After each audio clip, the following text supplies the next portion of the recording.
Thanks for joining us for Beyond the Minute, where we take a deep dive into the weekly real estate numbers so you can better understand the current market and we can provide you the knowledge and insight you need to have the confidence to dominate this market and your next real estate transaction.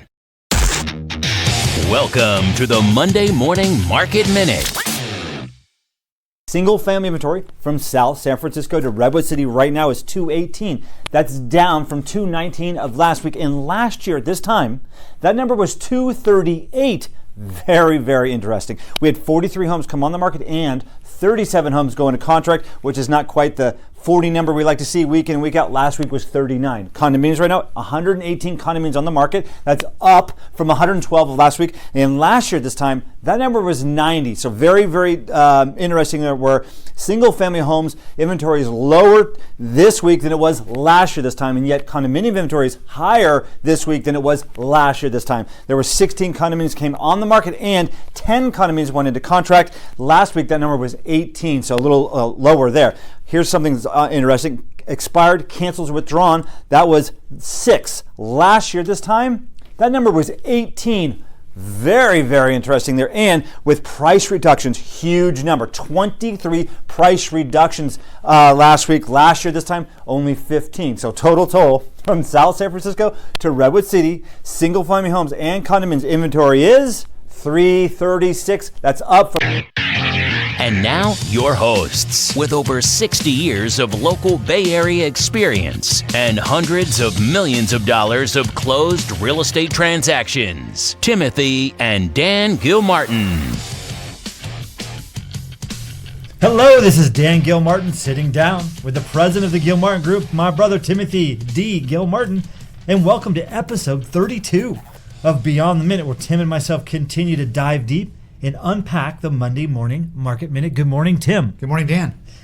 So it's October, and last year in 2019, we hit a peak in inventory of 344, which we've said many times, on October 22nd.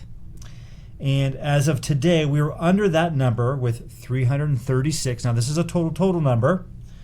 And last year at this time, that number was 328. So the big question is, are we going to go over the 344 number this year? And if we do, by how much?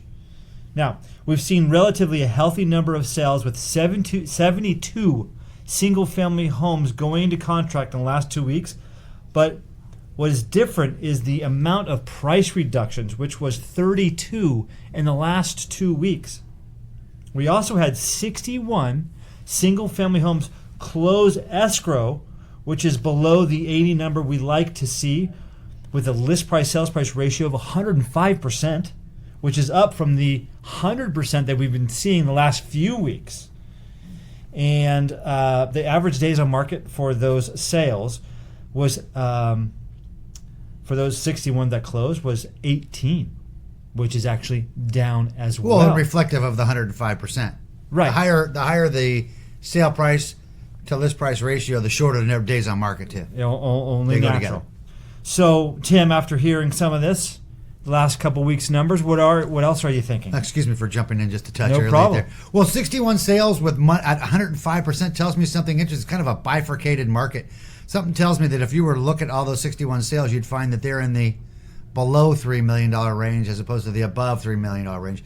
And maybe that Mason-Dixon line isn't $3 million, maybe it's $2 million, but there's a spot where the lower price stuff, because you know all the stuff we talk about, heard on the street stuff, everything in the last several months has always been something between $1.2 million and $1.8 million. Right. That market remains super strong. But surely the market in 3, 4, 5, 6, 7, 8 million is a different market. Truly suffering at the moment, bro. I mean, if you want to just be next show, be clear about it. Next show, I will break that out for our listeners and just look at the difference of the days on what part market. of the market is selling. Right. Are we in a 5-week market here, and over there, are we in an 18-month market? Well, I think, what did you have total number of single-family residences? 230 something? Yeah. I would bet you that at least 40 of them are in Hillsborough. Certainly, yeah. I think it's 50, actually. 50. So, when you have a neighborhood that's 10% of the total number, actually not even 10% of the total number of houses, I think it's 6 or 7% of the total number of homes, and yet it has 25% of the total listings, that sort of speaks to what price range is selling, right?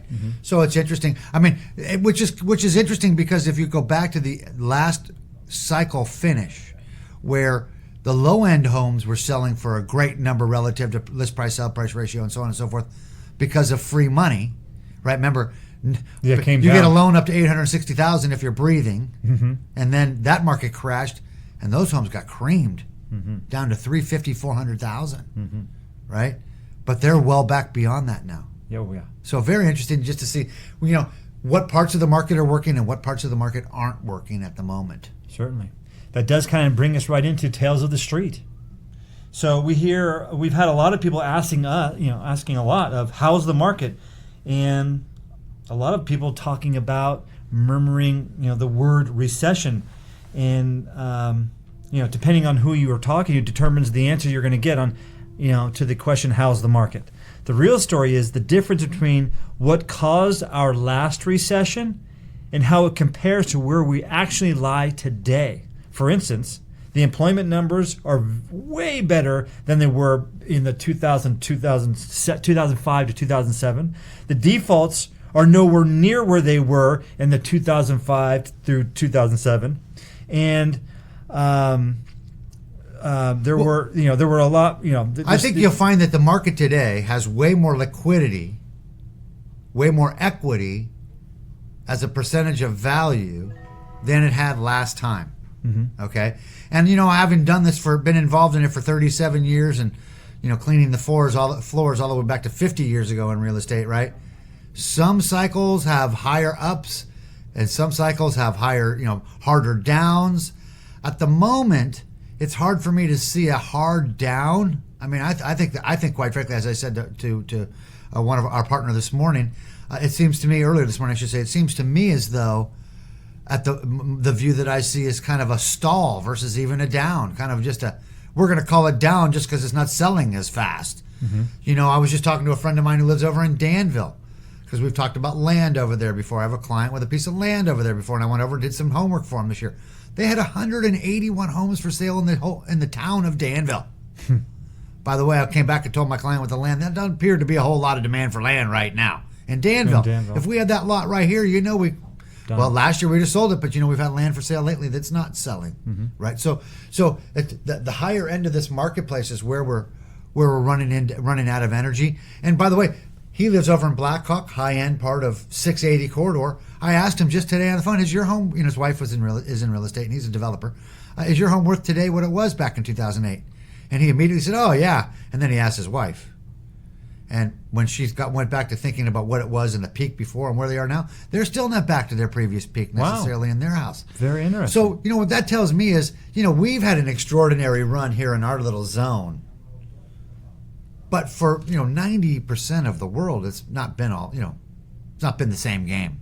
Sure. I mean, just even in the, when we look back to the last downturn, just getting a loan, the old, if you can walk and chew gum at the same time, will give you $860,000. We'll give you a loan. So it's way harder to get a loan today than it was then. There's way better underpinned marketplace at the moment. And so I guess what I'm really kind of leaning at is if we are headed towards a recession. Now, we all know that we're towards the end of the cycle, closer to the end than not. But if we are, if it's really right around the corner, it doesn't necessarily mean that prices of real estate, of homes, actually are affected. Well, people always in our area always figure when the market turns down, their home value doesn't go down anyways. I mean, even in the last recession, they wanted to tell me their home didn't go down in value. So, excuse me, most people who own a home don't perceive their home as losing value while they're owning their home, right? But buyers will want to pay less. And for those sellers who need to sell, I'm afraid in a recession they will have to take less. Will it be a dramatic less if we were to go into a recession right now? Let's just say the market decided that it was done. And now we're in recession. By the way, I think that takes 4 months or 2 quarters or some time frame of negative time. Officially. Yeah, exactly. So now we're officially in a recession. That doesn't mean your house just went down. As a matter of fact, in my scale of things, bad news travels twice as fast as good news. So you're already in the recovery mode. Started the recovery. Well, yeah. maybe. So bad news. Even in 2007 to 2008, bad news was it took basically 2 years to go from the top to the bottom, and then it laid there on the bottom for a while, and then for about a year and a half, and then it popped out of there, and off we went, right? Yeah. And now we've been that overall was 5 years. Now we've been up 9. Well, we've been up since in real estate 7 years, right? So 4 years, 7 years. We'll probably have one more year. I usually go 1/3, 2/3. It's very, very possible. Oh, there's really no reason why it's not, Right. quite frankly. The rates are low, equity is strong, jobs are higher. What did I just read an article before we sat down that there's 4.1 million jobs in the Bay Area now. Right. Now you might see numbers where the jobs aren't increasing, or being as they're not adding as many jobs. Well, it's because we're getting the cup is running at capacity. full. We're at capacity, and really the government is using interest rates to control the market, and the rates are very low, and which really spells a lot of opportunity out there for people still. Well, yeah, absolutely. And by the way, if you need a home, it's a great time to buy a home. Yeah. Why are you buying the home? Gotta have a what's place it going to to live. do for you? Exactly. What would happen if you didn't buy the home? Yeah, what a great question. Remember in 2014 or 2015 or 2016 when the person we were talking to thought we were at the peak of the market then too? Mm-hmm. What would happen if they didn't buy then? They would be out so much. Yeah, well, they'd be right now. They'd be saying to us, "Well, I'm waiting for the next crash." Right. They're the ones begging for the recession. By the way, the more people who beg for a recession, less likely it comes along because most people have to be wrong. Right. That now brings us to that sold for what? Which takes us into a home in Burlingame. Well, we don't usually talk about a Burlingame. I haven't been in Burlingame in a while. A home, Upper Burlingame on Summit, 2105 Summit Drive, a 3-bedroom, 2.5-bath home, 2,230 square feet on a 7,600 square foot lot. Came on the market, September 21st. It sold in 3 days. Wow. List price was $2,180,000. Under 1,000 square, obviously. Yeah, in a neighborhood where, in fact, that's like a knockdown house price almost for that size lot. Darn near, or basically, right? Right. Although we sold one around the corner for $3.5 million last year, didn't we? We sold we sold just last month, 2 months ago. We sold one for less than that. Was a much more knockdown, and then last month we sold one around the corner for a little bit more than that. That was a kind of a go ahead and move in, but well, remember Hillside Circle when the Katy sold with the big land that went down to Easton last year for about $3 million. Yeah. So listed for $2,180,000. Mm-hmm. Sold in 3 days. Closed escrow October 4th for $2,700,000. Holy cow! That sounds like a 3-day, 2-week close price. 500,000 of our asking, 25%. Well, they really hit it right, didn't they? Because let me tell you what I heard on the street. I think there's a big view up there. Yeah, let me tell you what I heard on the street. There's a home for sale right down the hill from that on one of the old special streets. Poppy and Hale on those streets, and a house that sold and didn't sell because it fell through, and it's not selling. I'd rather have Poppy all day long over this house. Well, isn't that interesting? So, hitting it right, closing while the iron's hot, doing all the things correct, right? Mm-hmm. I mean, that house under 1,000 a foot, Poppy's over 1,000 a foot, blah, blah, blah. A 5% pricing difference can make all of the sale difference in the world. Oh, man. Isn't that amazing? $500,000 over asking versus nothing. Versus I'm still for sale. Could you please bring me something? Yeah, now I think, no. Well, now everybody wants to know what's wrong with the market. What's wrong? What's wrong? How much less will they take? Right? Isn't that amazing? So isn't that interesting how a tail on the street, a property like that, which you and I both know Summit in Burlingame is not the greatest of streets in terms of Easton Addition streets and so on and so forth. I mean, it's a beautiful street, nice, beautiful homes there. It probably has a massive view. Yeah.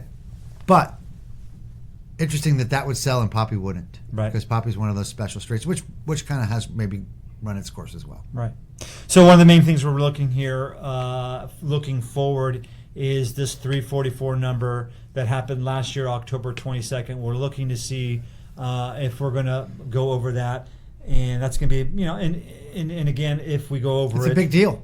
How much over, right? And yet, even if it goes over a lot, it could still go over a lot, and this market's still hot. Because if we look macroly, if you go back to 2001, the number was more like 1,000. Right. Not 340. Right.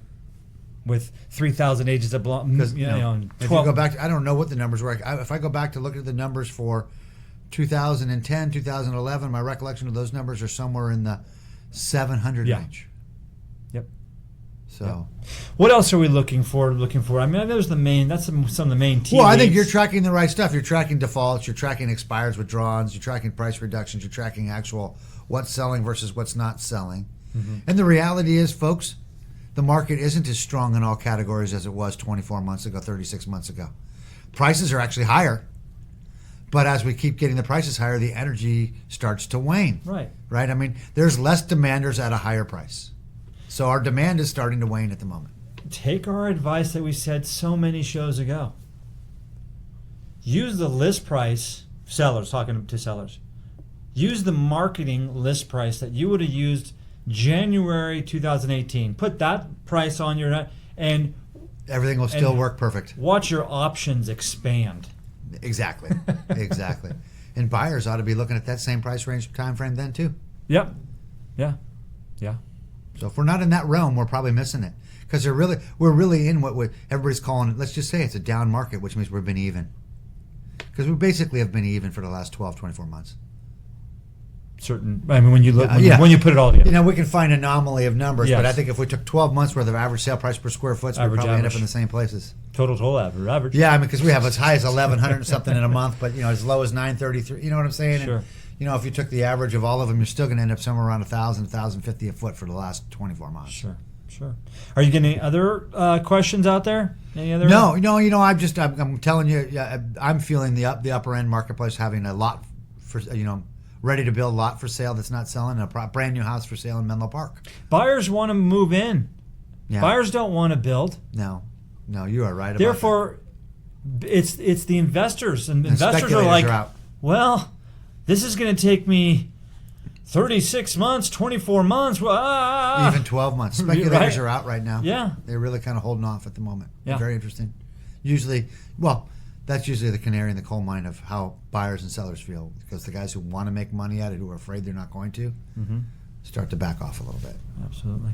Okay. Well, that's a good show. We're coming up to the end of our time. Well done. Want to continue to stay in the know what's really going on with the Mid-Peninsula real estate market? Then simply stay tuned to the weekly Monday Morning Market Minute and Beyond the Minute to discover if the inventory has any dramatic shifts, if we go over 344, if sales are staying on pace, or if there are any market events that could lead to change. Thank you again for listening. If you have any questions, continue to reach out to Tim or myself, and keep going to our website. That's www.thegilmartins.com. Our emails are tim@thegilmartins.com. I'm dan@thegilmartins.com. Plus, when you decide to subscribe to the show on iTunes, Google Play Store, Stitcher, Spotify, or Pandora, you can always feel comfortable. You won't miss out on any of the newest episodes. Also, it would be great if you could give us a 5-star review, which makes a huge difference in spreading the word out even more to even more people. Have a great day, and we'll speak with you next week.